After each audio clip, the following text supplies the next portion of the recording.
one. Last year, the Greater Reading Chamber of Commerce launched our Government Affairs Committee, our GAC, to help guide the Chamber's advocacy work in evaluating issues and candidates that impact the business community.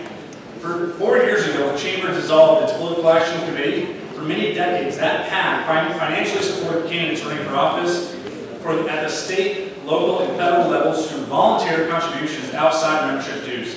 The Chamber no longer operates a PAC, but we have not stepped away from advocacy. The Greater Reading Chamber of Commerce is a 501c6. This is an important designation because it means we are organized to promote the common business interests of our members and it allows for advocacy to help improve the business climate, support economic growth, and represent the shared interest of the business community. This is also reflected in our our mission statement. The Reading Chamber of Commerce is an association of businesses organized to improve the business climate and contribute to the economic health of its membership in the Greater Reading area. Running a business in California is challenging. Employers face high costs, complex regulations, workforce challenges, insurance issues, and a constant need to adapt. That is why local leadership matters. At the Reading Chamber of Commerce, our goal is simple. We want to make Reading the best place to do business in California. This is not a race to the bottom. It means creating a climate where businesses can succeed, families can thrive, and visitors feel welcome and safe. It means investing in public safety, infrastructure, amenities, workforce development, and the basic conditions that allow the community to prosper. County supervisors make decisions that affect public safety, homelessness, behavioral health, land use, infrastructure, economic development, budgeting, and the delivery of essential services. These issues affect employers, employees, families, and neighborhoods in the long-term direction of Shasta County. Our goal is to help our members and the broader community better understand the candidates running for office. Voters deserve thoughtful answers. They deserve to hear how candidates think, how they prioritize limited resources, how they approach collaboration, and how they understand the connection between county government and the local economy. At the Chamber, we will continue to advocate for policies that strengthen the business climate and contribute to the economic health of the Greater Reading area. That includes public safety, accountable solutions, homelessness, workforce development, economic growth, tourism, and local government that helps move our community forward. Thank you, candidates, for participating through our Government Affairs Committee and for our board for helping guide this process, and to everyone here tonight for showing up, listening, and engaging. A healthy community needs an active business community. A strong business climate needs more informed leadership, and good leadership starts with an informed electorate. So before we begin, here are the rules for tonight's forum. Each candidate will have 90 seconds for opening remarks. Each candidate will have 60 seconds to answer each question. After all candidates have answered a question, there will be an opportunity for one 30-second follow-up or rebuttal for each candidate in the same order if necessary. Each candidate will then have 90 seconds for closing remarks. Candidates may not use phones during the forum. Candidates may not speak while other candidates are speaking. Please, no comments or applause from the audience until the end. We expect professionalism and respect from everyone participating tonight. Our goal is simple. We want the public to hear the issues, hear the differences, and hear directly from each candidate in a fair and respectful setting. Any questions from the candidates before we get started? All right. So we are going to start with our opening statements, 90 seconds. And again, these were all randomly ordered by ChatGPT. I came up with the questions with my board. Everything else was ChatGPT to help have my script for tonight. So it's completely random. Our opening statements, we will begin with Mrs. Resner, 90 seconds. Sorry, one more thing. Didn't mean to throw you off. Our timers are right here. So they will give you a 10-second warning, and then after that, alarm will go off, and Tim over here will cut the microphone. Mrs. Resner, 90 seconds for opening statements. All right, good evening. Thank you everyone for coming this evening. I'm Erin Resner. I am a mother of four, a local business owner. My husband and I have owned Dutch Bros Coffee here in town for over 20 plus years. I previously served on the Reading City Council from 2018 to 2022, and I am currently completing a partial term but previously served by Michael DeQuisto. I have a lengthy volunteer history, but probably the most relevant for this seat specifically is that I spent over a decade as a court-appointed special advocate for Youth in Dependency Court. That means advocating for foster youth inside and outside of the courtroom. And I think that we can all agree that there are real issues and real topics and business that needs to be done here. I'm excited to discuss some of those this evening. And whether you like every one of my answers or you love my voting record, I hope that at the end of this evening, you know that I am the candidate who listens well. I'm the type of leader who tells the truth, and I am someone who will fight for every member of this community. Thank you very much. Thank you, Mrs. Resner. Mr. Gallardo. Hi there, Rich Gallardo. Lived in this county for 40 years. I'm a retired military police officer. I also have 18 years experience as a firefighter EMT. I'm no longer doing that. I'm a commercial driver at the moment. My first dive into the political realm here was during the COVID. I highly disagreed with all of the unlawful and unconstitutional mandates, so I got active locally. This is not news to anybody. I started Recall Shasta. I was the original chair of Recall Shasta because I and others disagreed with what the board was doing at the time. We all know the result of Recall Shasta. Also, full transparency, I'm a current proponent of the current Measure B. So I was also involved with that measure, gaining over 10,000 signatures for Measure B. I'm a staunch constitutionalist. I love our Constitution. It is what made our country so powerful and prosperous in such a short amount of time was adherence to the Constitution, both state and federal. And we are unfortunately so far away from that. And that's why I'm running today. And I'm also a staunch capitalist, supply and demand capitalist, with the teachings of Thomas Sowell and others. And that is also another reason I'm running, is because we need to change, we need to fix our fiscal house. Thank you. Thank you, Mr. Gallardo. Supervisor Crowd. Thank you, and first of all, thank you, Todd and the Chamber for hosting this, and I'm really thankful for this many people coming out. My name is Kevin Crichton, the current District 1 Supervisor. Been married to my lovely bride, Sarah, for 27 years. We have 3 amazing kids, and most proud of our 2-year-old grandson. And a lot of people have asked, like, given the health challenges I've had over the past 4 months, what would make me want to do this again? And now, it's really, really different. And I'm not running against anybody. I'm running for Shasta County.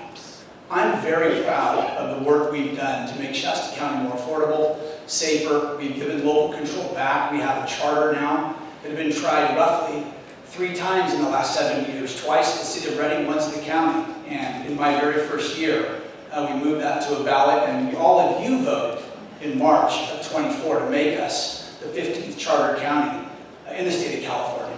We've continued to make sure we streamline government and reduce fees. We audited 15 fees and found out that 13 were wrong. 11 hurt the taxpayer, 2 of them helped the taxpayer, so we fixed that. Also, we refunded over $18,000 to a bunch of notaries that were overcharged.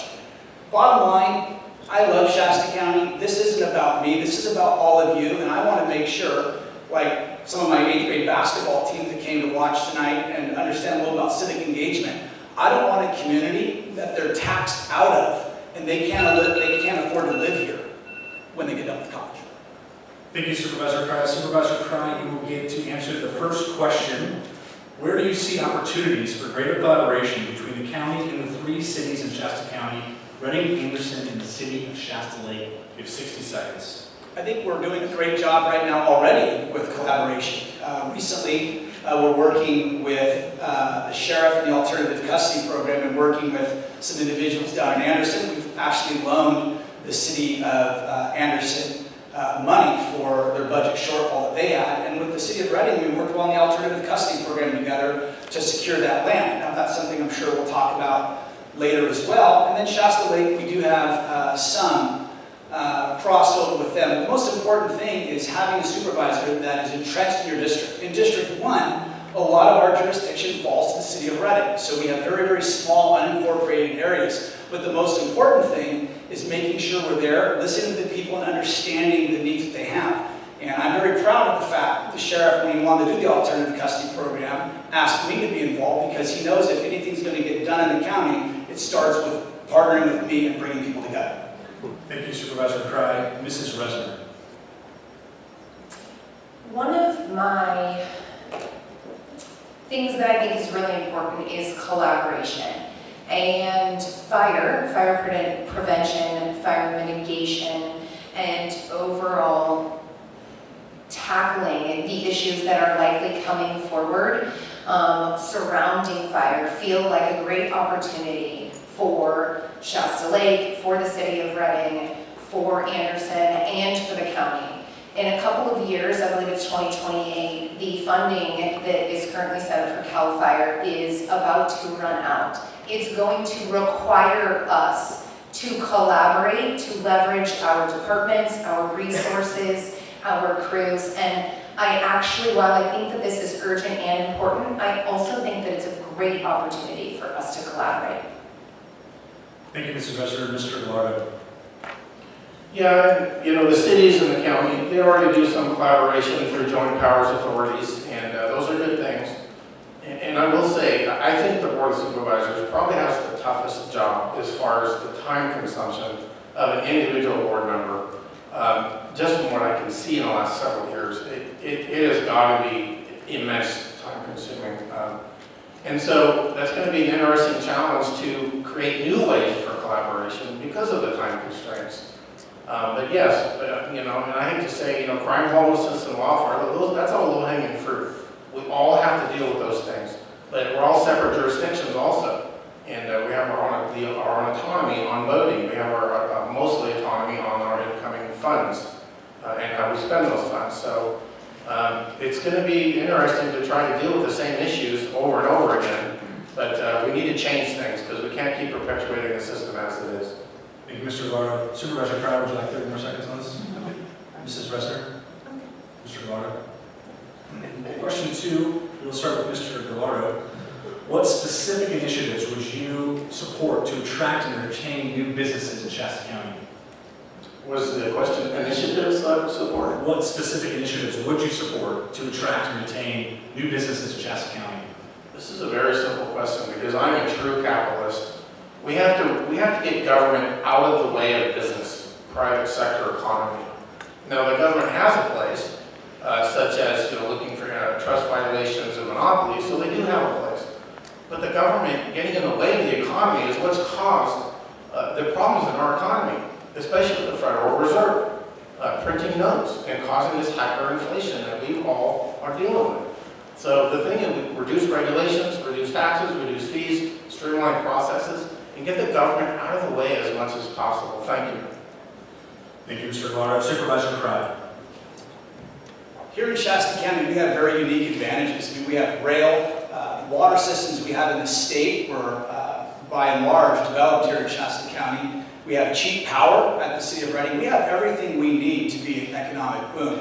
The difference is we need strong leadership to bring that out. This medical school that we're talking about and increasing and helping medical services could be a $700 to $1 billion boom in the first 10 years. If you look at the research and numbers out of Pikeville, Kentucky, they would even tell you that what Simpson brought forth, that's even possibly low estimates. What would that do to Shasta County, to our restaurants, to our housing, to our schools? All that extra money, $1 billion being infused. And guess what? That's done with zero taxes. That's done without reaching into all of your pockets and making it more expensive and harder to live. Thank you, Supervisor Crowder. Mrs. Resner. You said specific initiatives, correct? Yes.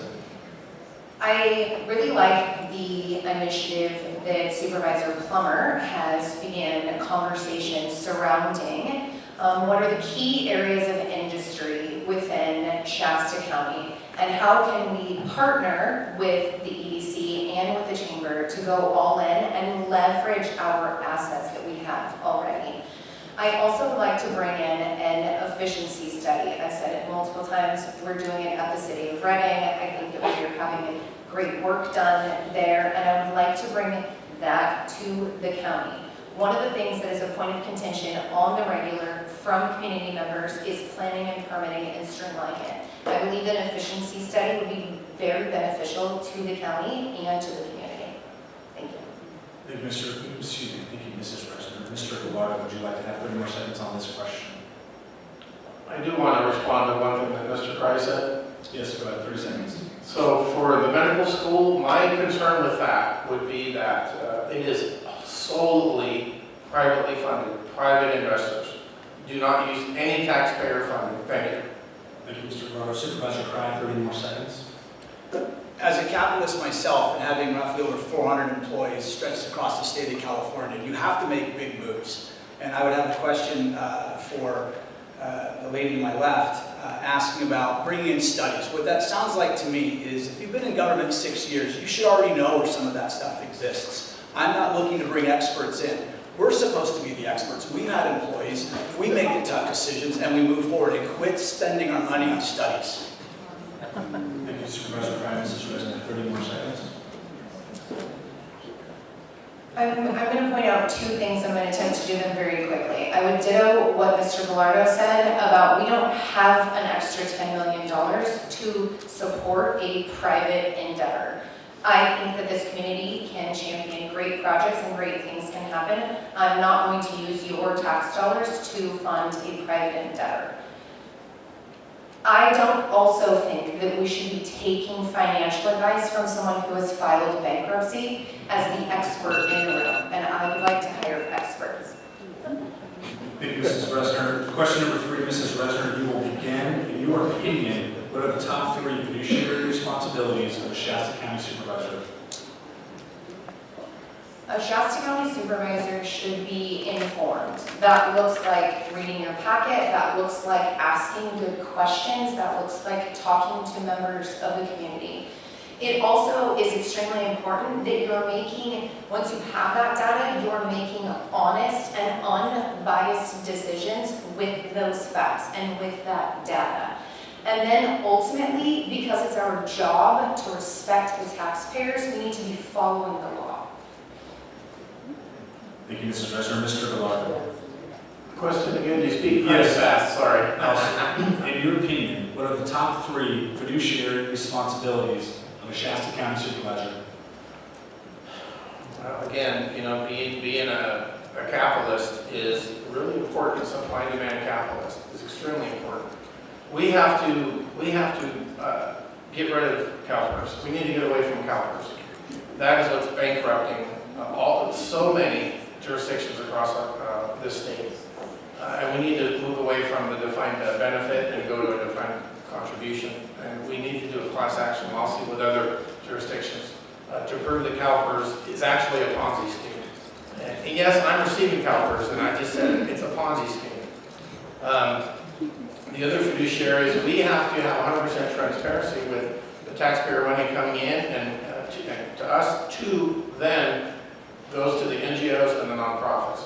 Right now, as soon as that money lands in those bank accounts, we don't get to see it anymore because it's a private document at that point. We can pass an ordinance to make those public documents as long as that money is separated into a separate account for public funds only. And I'm out of time. Thank you. Thank you, Mr. Gallardo. Supervisor Craig.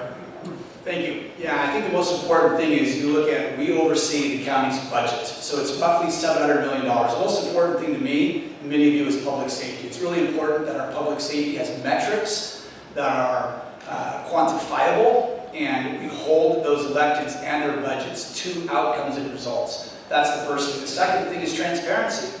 When I took over as chair, doing it back-to-back years, first time in 77 years, a chair had been voted in by the peers to do it 2 consecutive years.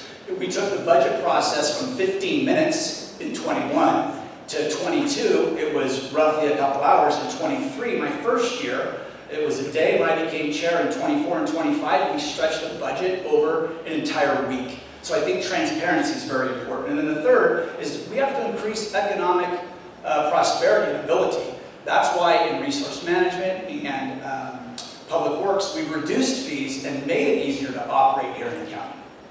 Thank you, Supervisor Craig. Mrs. Resner, 30 more seconds on this question, if you'd like.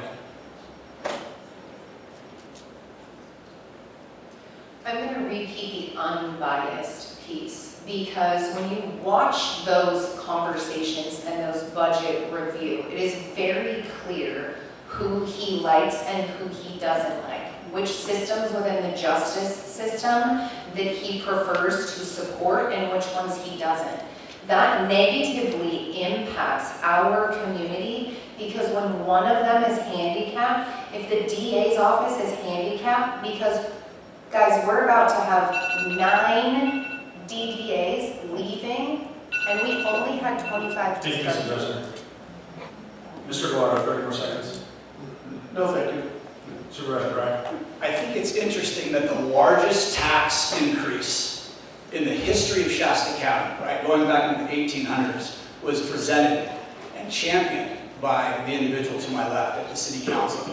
When you give out gobs of one-time money for positions and administrative fees, and then try and reach into all of your pockets to cover for that mistake, that's what we're dealing with. If we don't make sound fiscal decisions, the county will be insolvent, just like the city of Reading. Thank you, Supervisor Price. Supervisor Craig, you will answer this next question first. In times of budgetary uncertainty, what should Shasta County prioritize with its limited resources? Absolutely. The first priority is public safety. Everybody, I think here agrees that we have to work with the public safety entities to make sure that those are covered. Crime is always one of the biggest things I hear door knocking. Just yesterday, half the doors, it was about homelessness and it's about crime and it's about the drug element that still permeates the county. We have limited money. We are never getting a new jail. I'm telling you, when I ran and sat up here in 21 and 22 at the forums, it was all about building a new jail. The cost back then was $50 to $55 million. That same jail today is $160 million. You just saw what happened with Measure A at the city. It got crushed, 60-some%. We would need a 1, 1.5, maybe even a 2% tax on all of you to build a brand new jail and to be able to staff them. That's never going to happen, so we have to be very efficient with the money we have. Thank you, Supervisor Craig. Mr. Gallardo. So cuts have to be made, and they will. Our economy used to be in about a 7 to 9 year economic cycle. That's no longer the case because the government gets in the way. In 2020 through 2022, trillions of dollars were infused into economies due to a cold virus. That money was not backed by goods and services. In fact, it was backed by fewer goods and services, hence the 40% inflation. In fact, some say it's even higher.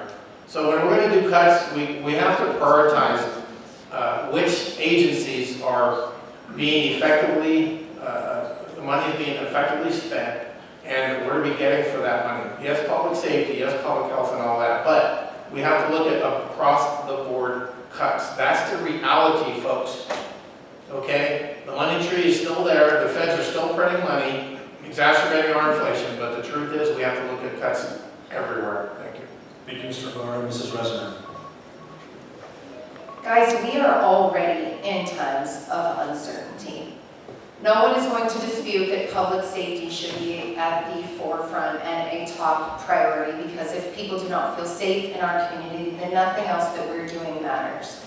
But no matter whether we are in a time of uncertainty or not, I will not be a leader who gives millions of dollars to pet projects, and I will not be finding ways for myself or my friends to profit off of the taxpayers like he is doing. Thank you, Mrs. Resner. Supervisor Fry, 30 seconds. Once again, platitudes, no actual actionable items. At the end of the day, when it comes to what we're talking about fiscally, it's really, really simple. You have to look at the words of my opponents to my left's own words. When another council member at the city of Reading brought up huge budget issues, and she called it a charade, she called it a production. No, a person was warning us that we have hit an iceberg. Not that we're going to hit an iceberg, we hit the iceberg, and nothing was done. Thank you, Supervisor Fry. Mr. Gallardo. Well, regarding public safety and feeling safe, I'm an NRA instructor in multidisciplinary. You don't feel safe. The government has zero legal obligation to protect you.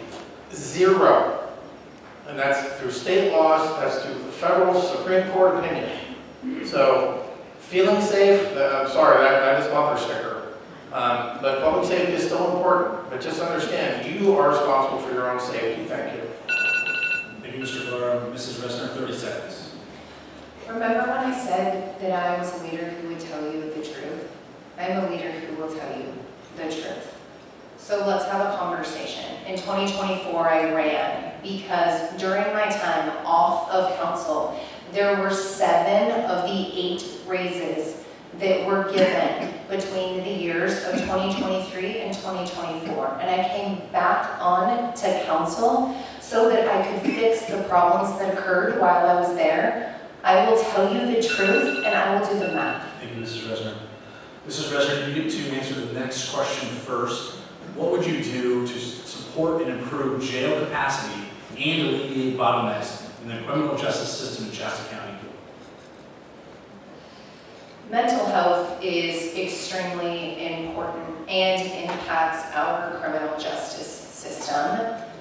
One of the ways that that impacts the criminal justice system and why it's so important that we have the ability to collaborate with other rural communities on solutions surrounding mental health is that we have an entire pod at the jail that is just dedicated to restoring competency so that people can stand trial. That creates a bottleneck in terms of inmates and beds. That creates a bottleneck at the DA's office with the ability to prosecute, and therefore it creates a bottleneck for justice in our community.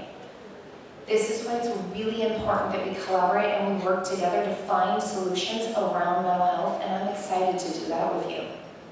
Thank you, Mrs. Resner. Supervisor Crime. The most important thing with this is the alternative custody program. It's not about talking about what could be done, it's what are we doing. Right now, the alternative custody program, I'm not super excited about it, I have to tell you. I would rather build a big jail, but again, we can't afford that. There are a lot of people that need rehab, but there's also a lot of people that just choose to break the law. And if we don't have a place to put them and hold them accountable, that revolving door just keeps going. When the sheriff asked me to get involved with him and go and fly down to LA and work with Doug Bond of the Amity Foundation, I said I'm open to hearing what it's going to look like. Partnering with them is by far the best option in the entire country. There were 7 cities, and we're talking major cities, nothing like Shasta County in terms of our geographical size. I mean, they're in Phoenix, they're in Long Beach, they are in big metropolitan areas. The fact that they chose us is just an absolute blessing that Sheriff Johnson and I went down there, started that relationship, and we're actually moving towards outcomes. Thank you, Supervisor Crime. Mr. Gallardo. So the second part of the question, the first was expand jail space, second part? Alleviate bottlenecks in the criminal justice system in Shasta County. So people have to understand, this is a hard thing for people to really grasp. The state laws and regulations regarding criminal justice, crime, punishment, how many judges you have, all of that, zero bail, all of that stuff coming from the state is why we're here. That is why we're here. None of us in this county want anything the way it is, but we're following state laws and regulations. And it's a mess, it's a nightmare, and we have to manage it. Yes, we do need new programs. I applaud something new. We have to do something different. And so I do applaud a new program. Yes, the people that don't want it in their backyard, I get it. But just understand, folks, homelessness, crime, all of it is because of state laws and regulations. And we need, as a charter county, we need to do something with our charter to try to minimize the intrusion of these horrible laws and regulations that cause all these issues. Thank you. Thank you, Mr. Gallardo. Mrs. Resner, 30 more seconds on this question. Okay. Supervisor Brown. Yeah, one thing is when you make decisions on positions with one-time money, those positions go away. So the city of Reading at one time had a very full police force. Now, because of decisions over the past 2, 3, 4 years, and I will be fact-checking the thing about the 6 to 7 raises that happened over, so you can make sure you go to Vote Kevin Pye on Facebook, because I'm going to fact-check that, because I know that's wrong. And the most important thing is making sure people understand that you can't spend your way out of bad decisions. Thank you, Supervisor Brown. Mr. Gallardo. No, thank you. The next question, Mr. Gallardo, you will start. Would you support a countywide 1.5% sales tax increase if it could only be used for new jail construction and operations? The answer is no. First of all, the answer is no, and the reason is that's not even near enough money to build or maintain and operate the jail. Thank you. Mrs. Resner. My position on taxes is on the record and has been on the record. It is not my job as an elected official to decide what should happen in regard to taxes. That is the beauty of where we live. People who have an idea and want to put a ballot measure together, go out and they gather signatures, and our position and our job as elected officials is to implement the power that you have yielded. Thank you. Thank you, Mrs. Ressner. Supervisor Frye.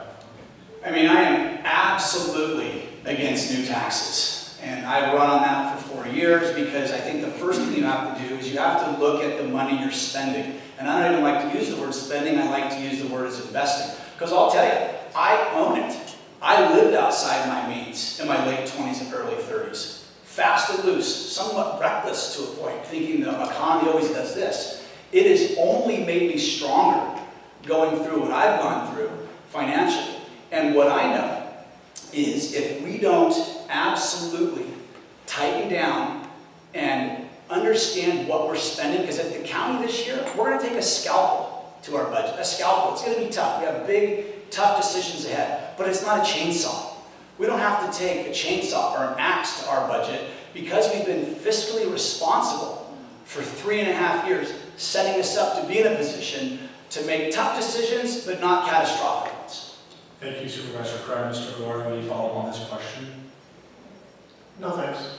Mrs. Ressner. I'm so excited that Mr. Crime mentioned that he is anti-tax. I actually wrote down a quote of his that I would like to read to you, and this is a direct quote. There needs to be a come to Jesus moment with the public. I don't care what any politician tells you. We will not get a jail without a sales tax. Thank you, Mrs. Ressner. I Supervisor Frye. absolutely said that, and she got it right. That's perfect. I said that. Because you know what? The reality is, we're not getting a jail. And when it comes to voting, I'm not going to gaslight you and tell you why we need it. I'm not going to try and raise your power rates by 25% over 4 years. I let you guys decide. I absolutely loathed Measure A, but I stood silent because I thought the people of Shasta County were smart enough to make their own decisions, and by golly, they did. Thank you, Supervisor Frye. Supervisor Frye, you get the next question. What are your top 3 goals as supervisor over the next 4 years? Top 3 goals. There's 3 things that I'm not going to give you platitudes. I'm going to tell you what I've done and what I'm going to build on. I'm going to make sure we continue to streamline processes and efficiencies and making sure we hold the government accountable for the money that is spent and how we do that. So we talked about the 15 fees earlier. We're going to do that. I'd like to see that pushed even to 20 fees a year that we audit. The second is this medical school. There's a lot of collaboration that has to happen, whether that money comes some from the county or all privately. I mean, I'm pot committed. I have my own health challenges like many of you, and I can tell you it's not going to be better. And if not now, when? And if not us, who? We have to make that difference now to bring actual better medical care here. And the third thing is outside my jurisdiction. I'm the chair of the Shasta Regional Transportation Agency. I sit on that, elected by 10 seconds already. So the bridge at Buenaventura, we have to build that. I'll talk about that more later. Thank you, Supervisor Frye. Mrs. Ressner. Need the clock check on. First, I would like to bring to the board hiring the outside firm to do an efficiency study. Having a plan matters. Having a direction matters. Then we will take that plan and we will fully resource every aspect of the criminal justice system. Then we will tackle the cliff that is fastly approaching the budget. On my previous time on City Council from 2018 to 2022, there was a $10 million unfunded liability. We formed a plan, we came up with a strategy, and in the first half, we fully funded that liability, and it is exactly what I will do with the county. Thank you, Mrs. Ressner. Mr. Gallardo. Well, I won't be too repetitive on the fiscal change and reform we need with CalPERS, unfunded liabilities, the unions and all that. Second thing is I want to return the meetings, the public meetings back to the people. Even though Senate Bill 707 is passed, which does some really interesting things, I would introduce a charter amendment to override Senate Bill 707 and also to supplement the current Brown Act and return the meetings to the people. And that also includes taking almost everything, maybe just the lawsuits we keep in closed session. Everything else, open session, by default. And I just have a blank, so I'll just stop right there. Thank you, Mr. Gallardo. Supervisor Frye, 30. Yeah, the question was, what are your top 3 goals as supervisor over the next 4 years? So again, I want to follow up with the Shasta Regional Transportation Agency and the bridge. The city of Reading has approved 100 homes, and it's actually for the peaks, but there's actually 275 in total, and there's no south fire evacuation route. In District 1, that's a huge issue. I live in a community of 49 homes, half burnt down, all with tile roof, stucco, and very sparse landscaping, and yet half of it burnt down. If we don't start thinking fire evacuation and big projects, it's not a matter of if the next big car fire happens, it's when. Thank you, Supervisor Cry. Mrs. Resner, 30 more seconds on this question. No, okay. Mr. Gallardo, anything else? Yeah, I remember. Did you? Well, I can yield back to her. It sounds like she maybe wanted to time out. I just wanted to say that I have typed out who voted, how they voted on each of those races, so I'd be glad to give them to Mr. Cry as soon as we're done. He can fact check. Thank you, Mr. Resner. Mr. Gallardo? I just want to show you, my note paper here is blank. So, the third thing that I want to do, I think Mr. Fry's a good man, but he's very misinformed. You're making me laugh. He's misinformed on constitutional matters, especially with his county council. I will undo the flock cameras. I will yank them out of the grounds. They're gone. And that's the big thing here. Mr. Cry is sorely lacking in this constitutional adherence, and I will bring all that back. Thank you. Thank you, Mr. Gallardo. The next question, we will start with Mrs. Resner. Do you support Shasta County offering $10 million to Cincinnati University for the creation of a new medical school? No, like I said, we are already in financial uncertainty, and funding a private entity is not something that I would be spending money on. Thank you, Mrs. Resner. Supervisor Cry? Yeah, well, the city of Reading does a ton of public-private partnerships, so I don't know where that comes from. That's like shocking. I didn't even have that in my notes that would even be said, but absolutely I support that. And here's the reason why, is we, for the past 3.5 years, have been very fiscally responsible to put ourselves in the situation and in the driver's seat with some options. Now, working with Doug Bond from the Amity Foundation, I'm working with Senator Padilla's office, Supervisor Plummer is working with Adam Schiff's office, and we're working on federal and state funding for the alternative custody program, because when we set money aside for the jail in 23 and 24 and parts of 25, it was assuming that, again, going very back to the beginning, it was going to be about $50, $60 million, $55 million. Well, now it's like $130, $150 million. The jail is not happening. So how can we allocate that money to make the community better? And medical care is something that touches every single person in this room. Thank you, Supervisor Cry. Mr. Gallardo? I believe I've already answered that question. No public money for a private medical school. Thank you. Thank you, Mr. Gallardo. Mrs. Resner, any follow-up on this question? Supervisor Cry? Absolutely. When you look at the large detractors that we had coming out of the gate, and I'm going to, well, I wanted to say their names because I want to honor them, but you look at the people who opposed at the beginning, they're now some of our biggest champions and advocates. They joined the committee. They locked arms with Dr. Norm Hall, Vice Mayor Dr. Paul Danuka, Dr. Irene Salter, and many other physicians, saying not only is this a possibility, it can be a reality, and it will change the face of Shasta County for 50 to 100 years. Thank you, Supervisor Cry. Anything further, Mr. Gallardo? For me, we have a minimum of $350 million in CalPERS liabilities. Minimum. It's possibly up to $1 billion when you add the lifetime medical benefits on top of that. Let's start paying that down. Our kids, we can't lay such a burden on our kids and our grandkids. That is immoral to do so. Let's sacrifice a little bit now to save a little bit of stress and financial ramifications. Thank you. Thank you, Mr. Gallardo. Mr. Gallardo, you will answer this next question first. Do you support the current Corrections and Rehabilitation Campus proposal and its proposed location?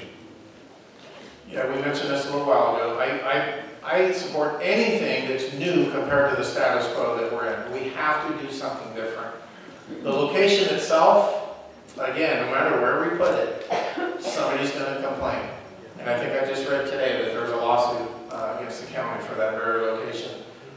So it's going to be a very difficult thing to do, to pick a location that is somewhat amiable and the least amount of conflict to the fewest amount of people. Thank you. Thank you, Mr. Gallardo. Mrs. Resnick. I am in support of the sheriff's project. One of the things I think is really important is that we engage and listen to the community, because this is a very difficult topic. And so I am asking for feedback from the community. I'm asking for feedback from the neighbors. And then I'm going to the sheriff and asking about what that proposal looks like. Things that I will be focused on are what will and would be impacts based on the current design to the neighbors. What will the impacts be along the riverfront? Because if I'm going to be in support of a project and if it continues, I want to make sure that we are making accommodations and that we are engaging in the community. Thank you, Mrs. Resnick. Supervisor Brad. I'm glad we're all in agreement that we support the sheriff. And that's why, again, I'm going to state it again, that I'm proud of the sheriff. And if you want to, and I don't get paid for this, I have to spend my own personal money to do my radio show, but go to thekevincryshow.com. Listen to January 25th's 2-hour episode with Doug Vaughn, the president of Amity Foundation, and the sheriff. And the sheriff says, if I want something done, I go to Chairman Cry at the time and Supervisor Cry, because he knows how to get it done. He can bring the people together. He said that. Listen to that. The sheriff and I have been working very hard on this. I've already had multiple conversations with people in that neighborhood. And if you watch the board meeting when that first came up, I stopped the meeting, I recessed to that chair, and gathered everybody up in the back of the room and said, hey, the sheriff and I and Supervisor Kellstrom, who was part of that district in District 5, we will go to your house. It wasn't until attorneys got involved that all that conversation stopped. But we're doing the work. The work that they're talking about doing, I'm already doing. Thank you, Supervisor Cry. Mr. Gallardo, any follow-up on this question? No, thank you. Mrs. Resnick. No. Supervisor Cry, 30 more seconds. Absolutely. I would encourage you. I mean, don't take my word for it. Go talk to the sheriff. Talk to Supervisor Kellstrom, who represents District 5. None of us are excited about it. I feel bad for the people that live down there. I mean, I do. It's nobody would want it there. I get it. But the deal with the city of Reading for $1, and again, they'll say 60 to 70% of our hotel residents at the jail are city of Reading residents. So it was a great deal for the county, it's a good deal for the city, and it's definitely what the sheriff wants. Thank you, Supervisor Cry. Supervisor Cry, you'll be able to answer this next question first. What can Shasta County do to make our communities more fire resilient? Well, we're already doing a lot of that work. The fire mitigation, Sean O'Hara, working with CAL FIRE, their last report said we had the most fire mitigation of the 58 counties. One of the things that is looming in the future, and I'm already working with Chief O'Hara, as well as our Auditor Controller Noel Short, as well as our CEO Dave Ricker, is we're going to come to this nexus where the county's not going to be able to afford CAL FIRE. Now, I had floated it about 6 months ago saying, what would it look like to have a fire department for the entirety of the county, working with our other jurisdictions of Shasta Lake, Anderson, as well as Reading. Those conversations and collaborations are going to have to happen, because when it comes to what we can afford with CAL FIRE, we've got about 16 months. We have 3 to 4 months or so till this budget, and then the next year it's going to hit us very hard. So when we talk about fire resilience, we're already doing some great work, but the big thing is going to be what happens in 16 to 18 months from now with our fire. Thank you, Supervisor Cry. Mrs. Resnick. I stated earlier that I think that fire is an opportunity for us, collaboration amongst the various different jurisdictions, Shasta County and Reading, whether that looks like involving Anderson and Shasta Lake in terms of leveraging our departments, our resources. Fire mitigation is going to continue to be a space that we need to give funding and that we need to find solutions for. Thank you, Mrs. Resnick. Mr. Gallardo. Well, with 18 years in CAL FIRE, I went to many of those destructive wildfires in northern or southern California. I saw homes a mile away from the front, the fire front. Concrete roofs, triple pane windows, and 1/8-inch screen mesh. I saw those go up in flames from the inside out. When you have 3 fire fronts merge into a fire tornado, you get out of the way. That's how it works, folks. That's the reality. And that was what, day 3 of the fire, I believe? Still the same. There was probably a lot of fire equipment there, but you have to get out of the way. That's just how it works. CAL FIRE already does really good fire mitigation, public education and mitigation measures. It's on their website. I really don't see any improvement to it. When God decides to, put a big old fire and bring it right at us, whether God's in charge, just get out of the way, let it go by, and then mitigate what you can afterwards. So I don't think there really is much improvement, honestly. I think we're already doing what we can. Thank you. Thank you, Mr. Guerrero. Supervisor Pride. Yeah, I'm glad I got to go first and ask this question because I would like the individual to my left on City Council to actually unpack the vote to say we're going to put 275 homes in an area that's already been ravaged by fire. Essentially, what I hear from constituents as I knock on doors is that vote, Kevin, was to let us burn. And I've heard that, let us burn. So I want to know, from a fire mitigation and safety standpoint, how could you put 275 homes in an area that's already been ravaged by fire with no south evacuation route? Thank you, Supervisor Pride. Mrs. Resident, 30 more seconds. The subdivision was designed for fire safety to actually be a buffer into the city. And what I would like to ask is whether or not Supervisor Cry is willing to find money within the infrastructure budget so that they could pave roads out there, because a portion of the reason why you cannot access certain exit routes are because the county has failed to take care of their infrastructure. Thank you, Mrs. Resident. Mr. Guerrero, any follow-up on this question? Yeah, quick follow-up. I read something recently that the CAL FIRE on-duty schedule hours are going to be changing soon, and that's possibly what Mr. Price discussing, and the way that bill is going to get much larger. Maybe we need to start looking at maybe having our own county-paid fire department and getting away from contracting. Just an option. Thank you. Thank you, Mr. Guerrero. The next question will begin with Mrs. Resner. Do you believe there could be further improvements with the Resource Management Department at the county? Absolutely. It's why I want to do an efficiency study on every single department. We now have less money to work with in your resource department. We now have less money to take care of those infrastructure things. Because what happens when you cut things like impact fees, those impact fees actually create a budget so that the county can take care of the infrastructure needs as development occurs. So the thing we're actually doing when we get rid of impact fees is, instead of requiring the people who are doing the work and stand to profit from the development, we are putting that burden back on the taxpayer. Thank you, Mrs. Resner. Supervisor Cry. So we suspended impact fees in 2024. We have still not spent down the balance. I mean, if you pay for dinner, right, you would expect dinner to come to you. You don't pay for dinner and wait 3 years to have it served. And at the city of Reading, they took impact fees for years on the Buenaventura Bridge. It was in the general plan since 1969. Guess what? Who knows where that money is? Impact fees are unconstitutional. And if you're not going to have an outcome for money you just spent, then what's the money for? Because here's the reality. The Nexus fee study said that we were going to be a community of 250,000 people by 2030. Well, we're like up 1,000, down 1,000.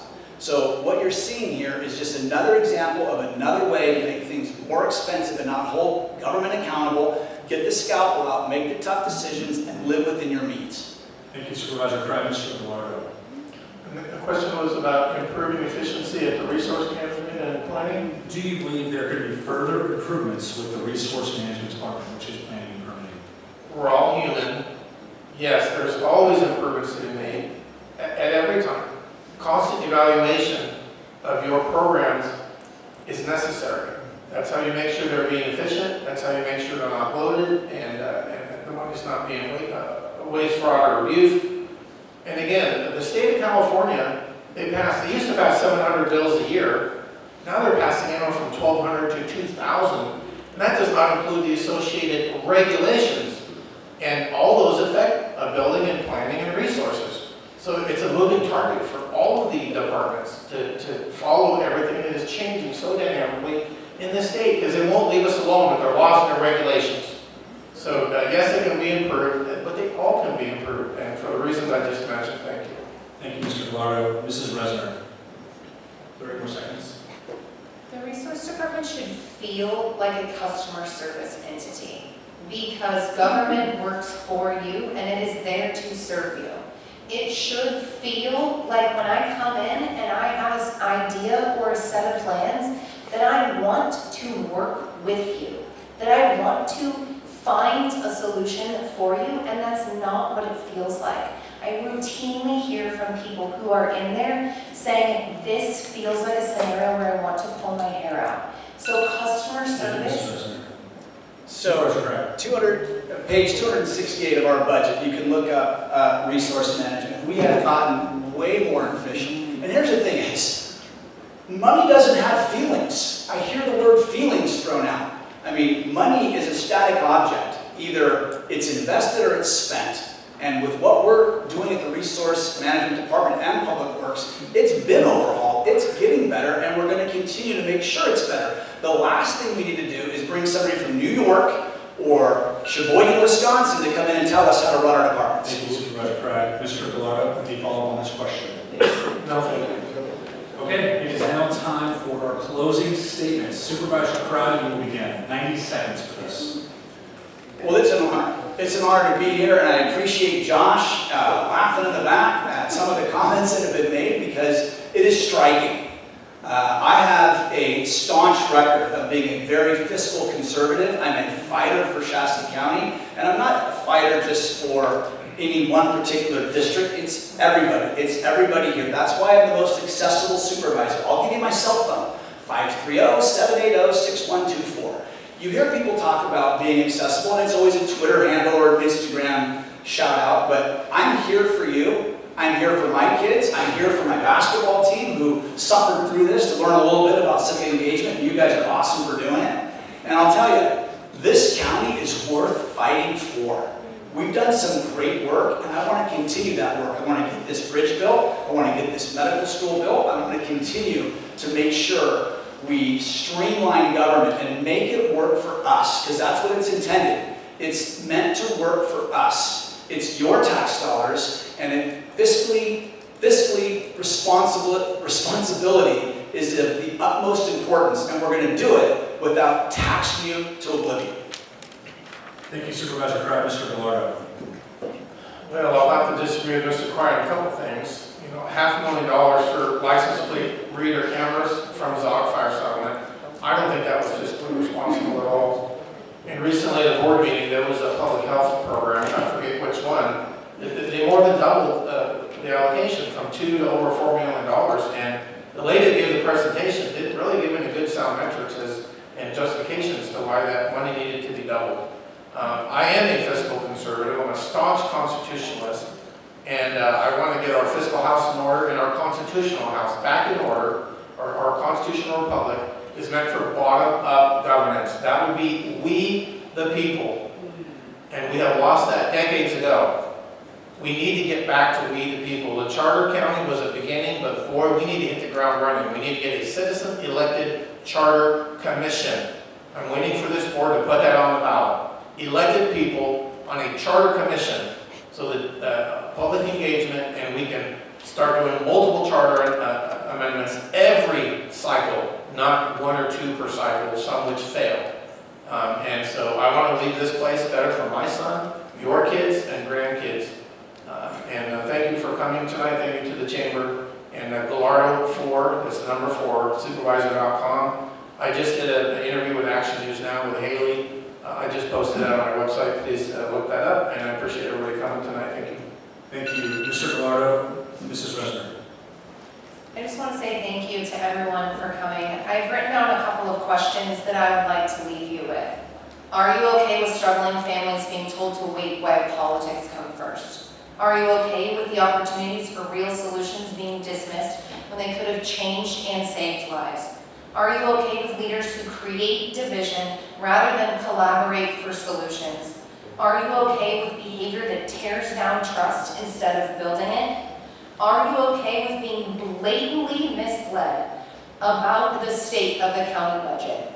Are you okay with millions of your tax dollars being wasted on lawsuits just to fix mistakes that never should have happened? Because that's what we've seen the last 3.5 years with Kevin Cry. This is not about personality or emotions. This is about patterns. Patterns of putting ego over people. Patterns of blocking solutions instead of fighting for them. Patterns that cost this community time, trust, and real money. And at the end of the day, this isn't about us. It's about the next generation who's watching everything that we do right now. What are we showing them that leadership looks like? Are we teaching them about respect, about responsibility, and about telling the truth, even when it's hard? Are we raising them to accept this or to demand better? Thank you, Mrs. Resner. That is our final question for the evening. Thank you all so much for being here, and thank you again.